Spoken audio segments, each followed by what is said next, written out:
मित्रांनो, राजकारणात रोज कोणी ना कोणी विरोधींना काही ना काही बोलून डिवचत असतो.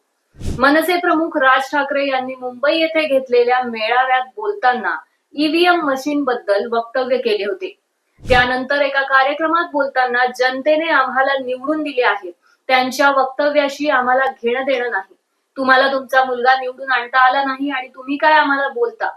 लोकसभेत आम्हाला एक जागा मिळाली तेव्हा आम्ही रडत बसलो नाही. यावेळी आम्ही कष्ट घेतले, मेहनत केली. लोकसभेत आम्हाला केवळ एक जागा मिळाली.